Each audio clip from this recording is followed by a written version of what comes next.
Morning everyone, and welcome to the inside of my car. Today I'm doing something a little bit different. Instead of doing like one hike and filming it like I normally do, I'm doing what I'm going to dub the Huon Valley waterfall loop. So the Huon Valley, the whole Harts Mountains, Tahoon, all that Geeveston, Dover area is home to heaps of unnamed off-track waterfalls if you know where to look. And today I'm going to track down 4 that I haven't found before, well, hopefully. Most of these were found by the undisputed king of waterfall finding in Rob Wilson. And basically, yeah, I'm going to be trying to track them down, show you how to get there. The sort of range between Lonavale, one's near Lonavale, a couple near the Tahoon Airwalk, one near Harts Mountains, another one near Geeveston. So that's sort of whole region. Doing a big loop to 4 waterfalls, and we'll see how we go. I'll see you at the first place I stop. Okay, so after about an hour's drive from Sydney, we made it to the first stop of the day. We're on a Barnback Road, which is just off Denison Road, like in Lonavale. Now, I'm looking for a waterfall on Wallaby Creek, unofficially named Wallaby Falls. Basically, I've just parked here, and the waterfall, there's the road. The waterfall's basically in that direction, pretty much 300 metres straight that way. So we're just gonna head off into the bush and sort of slightly downhill, and hopefully that'll lead me towards the waterfall. So as you can see, this whole area is pretty badly burnt. So 2019, I reckon, fires that came through this whole region and torched it pretty bad.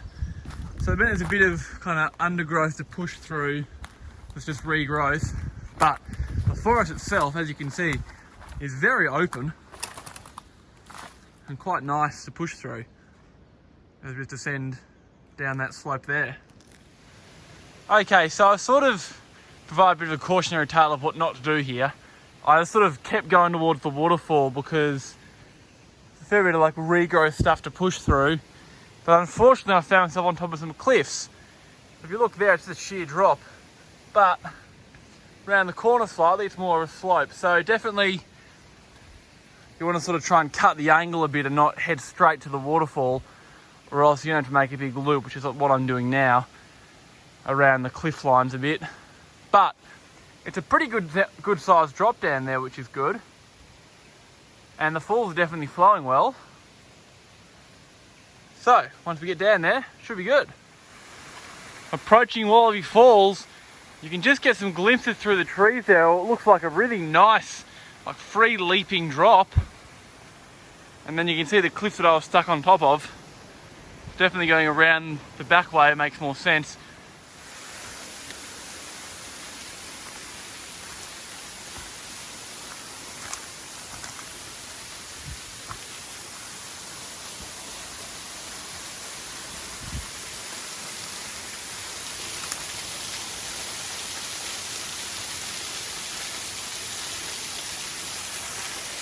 Well, 25 minutes of bush bashing later, made it to the really nice Wallaby Falls. Sort of a triple plunge happening, about maybe 12 metres high to guess. I'll have to measure it later. But yeah, really nice spot. It would be nicer if the fires hadn't been through. It'd be really like idyllic rainforest. But there's still enough greenery around the base of the waterfall at least. And it is an impressive overhang behind.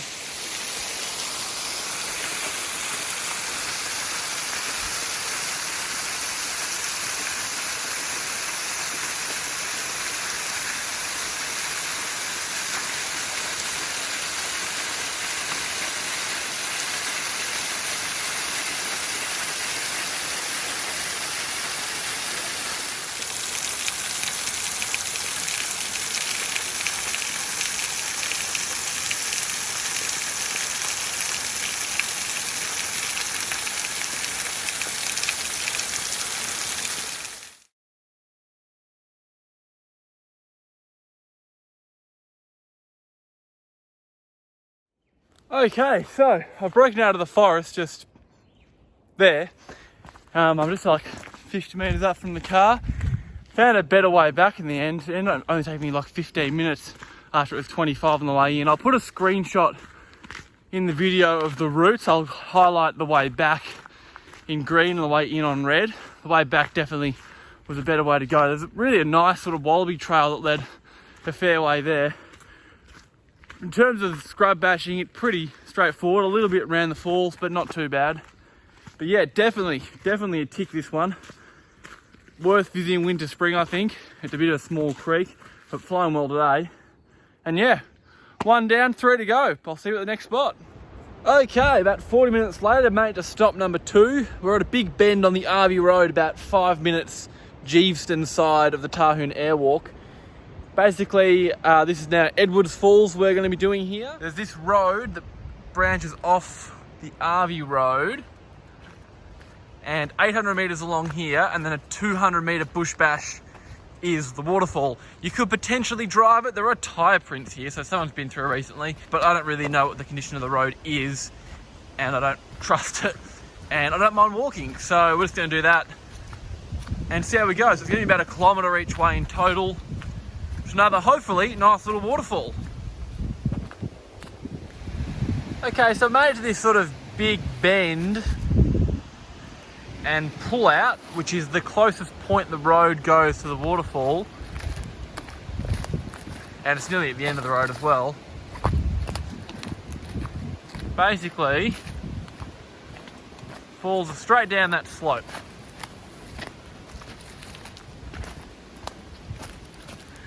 Looks like a bit of overgrowth and crap debris from the fires. Hopefully it's not too difficult, but yeah, we'll see how we go. And I'll see you down there. This seems like the epicenter of the fire. It is torched, this whole area, and it's been nearly 4 years. And like, a bit of moss, but not much has grown back. So much fallen shit everywhere to climb around. Which isn't the most pleasant. Fortunately, it's not a very long walk down.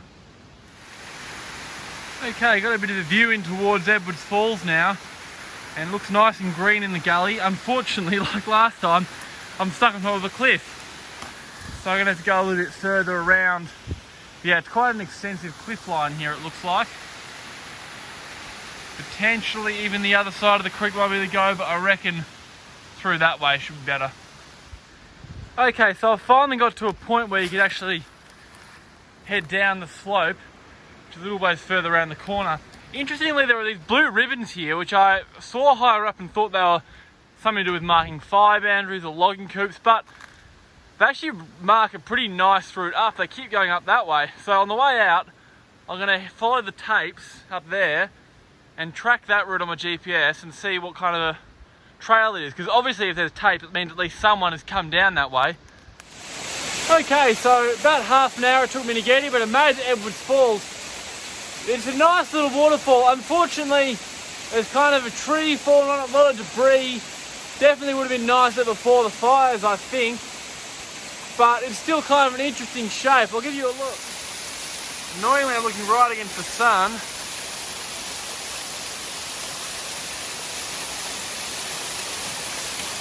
Yeah, it's just this big log that's come over it that sort of splits the falls in half a little bit.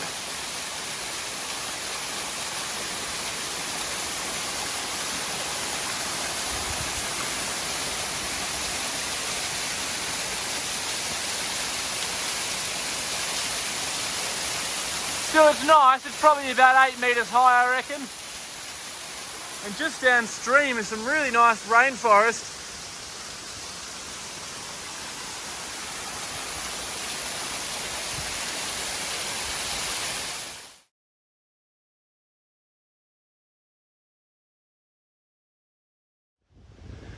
Okay, so I'm back up at the road now.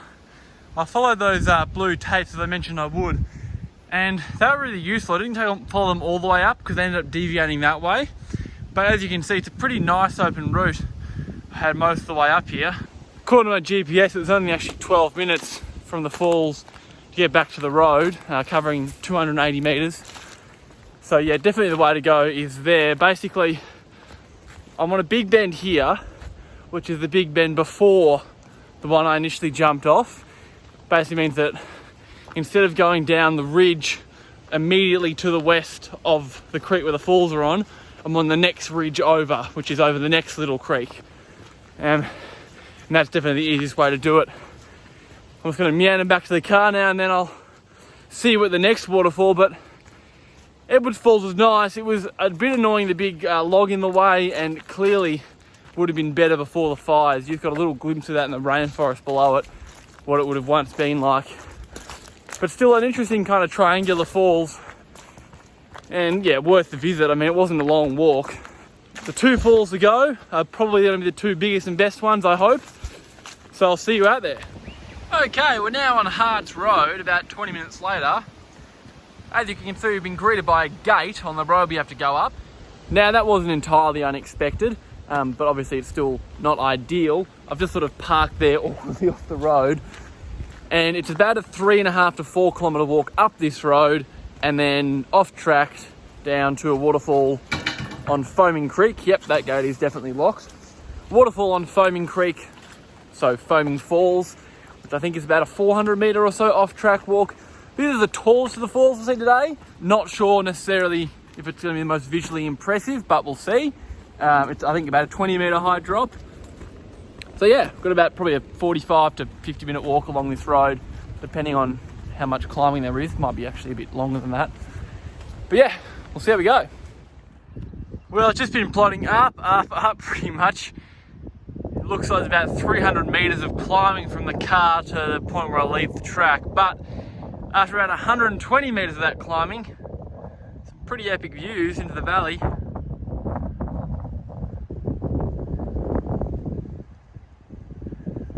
Quite a substantial cleared area, which is, you know, always a little bit sad to look at, but it makes for some nice views.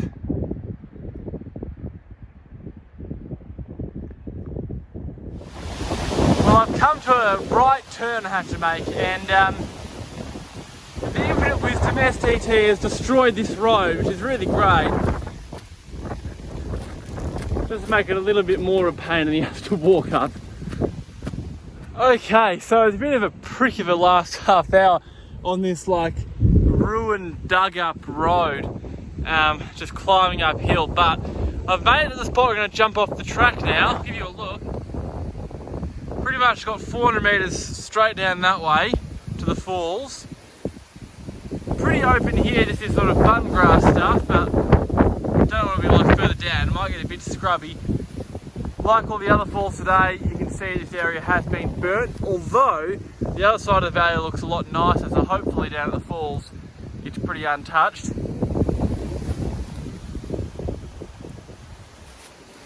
Give it a crack. Right, so fortunately made it about 300 metres just through that open button grass. But now, for the last 100 metres, it's going to be a fair bit tougher. It's this sort of scrappy, burnt sort of stuff. Just got to be careful because I've sort of fallen through some pretty unstable ground a few times. It's all very rotted with all it being burnt and stuff. Something to be pretty aware of. But not far away now, hopefully. Fingers crossed. It's not too difficult the last ascent. Well, this is what we'd like to see, just like a couple minutes further on. And it's beautiful rainforest down there. Yes, it's a steep descent, but you can't complain about walking through that sort of stuff. It's steep going.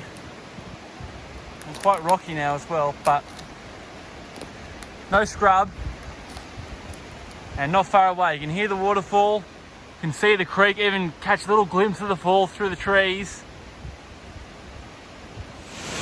Well, about 15 minutes of off-track walking, so a little over an hour in total, and made it to Foaming Falls. It's a really cool waterfall. Sort of 2 segments, and it's much taller than it looks. I'll give you a shot at.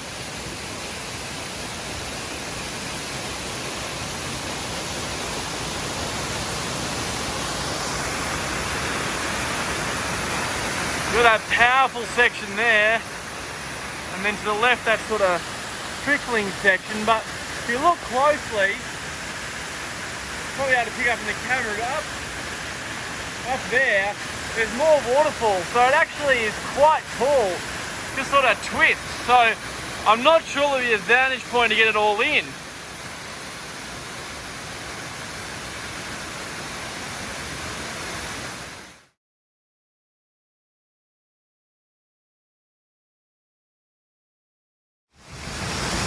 Okay, so a bit of exploring and some very, very precipitous climbing has taken me to the top of the waterfall. You can peer over the edge of this little bit. So the section to the left there is the main thick falls, and then to the right the smaller section. But yeah, clearly much more than meets the eye from the base.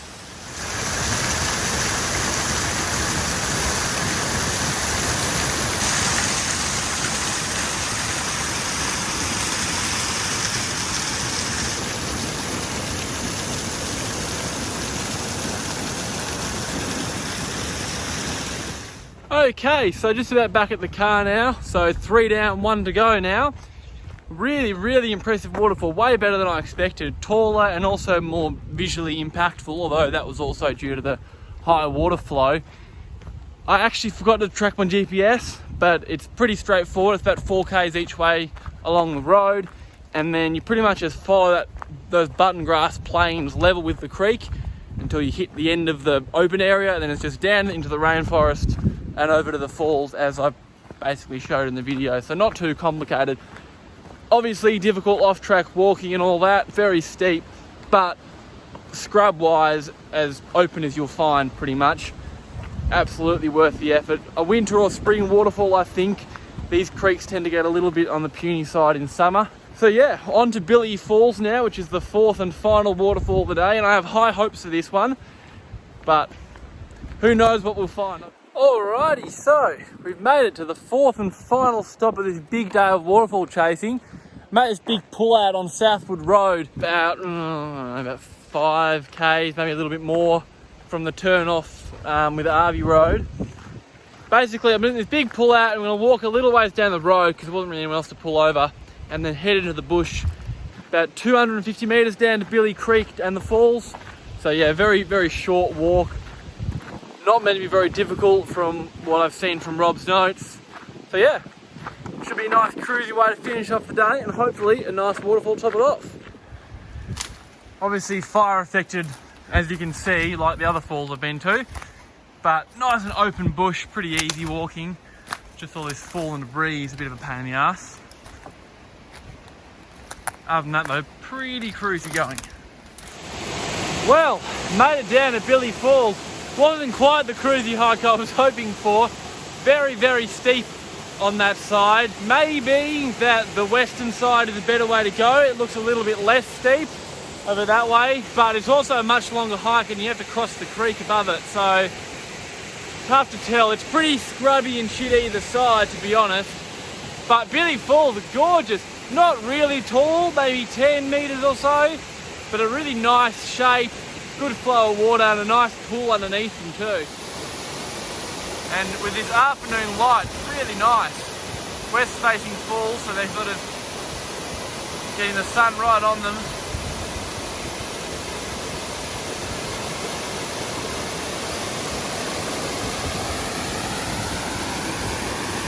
It's a very brown but nice pool. So that's the way I came down, pretty much straight down there. It's a bit worse than it looks, it's very steep. Downstream. And that's the other side, which is probably a little better, but I'm not sure if it justifies the extra distance.